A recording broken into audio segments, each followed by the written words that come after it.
if you'll allow me, in this video, I'm going to explain to you the fundamental flaw in the banger strategy.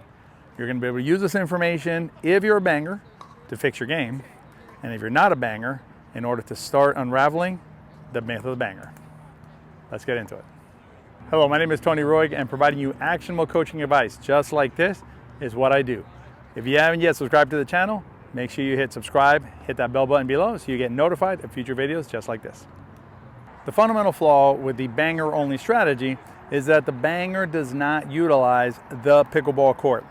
The most important part of the pickleball court, bar none, by a mile, is this zone right here, the non-volley zone or the kitchen. This zone is what makes pickleball pickleball. If we didn't have a zone like this, we would just be playing tennis on a smaller court because players could just come up to the net, crash the net, and deny the opportunity for the opponents to reset the ball.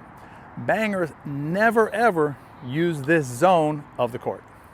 The most important part of the pickleball court is the non-volley zone. It is what defines our game. If you think about shots like the third shot drop and the dink, those are shots that take advantage of this part of the court combined with the net to create a solid defensive situation for the player using that shot.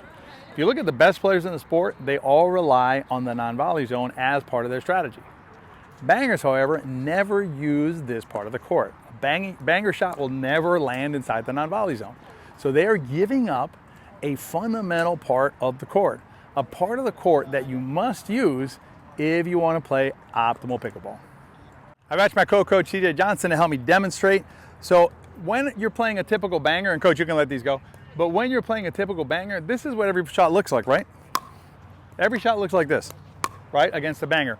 So the bangers' balls are never going to bounce inside the non-volley zone. They will never utilize this part of the court. So what happens is, if you're a banger and you want to get better, first thing you need to learn is you can let this one go, coach, is to go away from just doing that all of the time to sometimes doing that and utilizing that non-volley zone. If you want to improve and you're a banger right now, if every ball you're hitting is landing out there, landing somewhere behind the non-volley zone, start finding a way to hit balls into the non-volley zone. Because here's the reality. If you're an excellent banger and I clone you as another excellent banger, but I teach your clone how to use this part of the court, you're absolutely toast in this game. You will never be able to compete against your exact clone who knows how to use the non-volley zone. So if you're a banger and you want to improve, start adding the non-volley zone to your game. If you're not a banger, here's something you can do to stop bangers from harassing you. You're going to use a non-volley zone to your advantage. So if you get a ball driven at you, you're going to drop that ball into the non-volley zone that's for you over here. Good block, by the way, coach. Into this non-volley zone. That is going to neutralize what the banger is trying to do. If you want to know everything there is to know about outsmarting bangers and outplaying bangers, I'm going to put a link up here and down in the video notes. It's a program that CJ and I put together for you on how to outsmart the bangers. It'll teach you everything you need to know to beat the bangers in your life. I'm not saying in this video that banging is bad. There's nothing wrong with banging. In fact, I like banging the ball when I play, particularly in competitive situations. What I am telling you is that banging alone is not enough. You want to start using this awesome part of the pickleball court, the non-volley zone.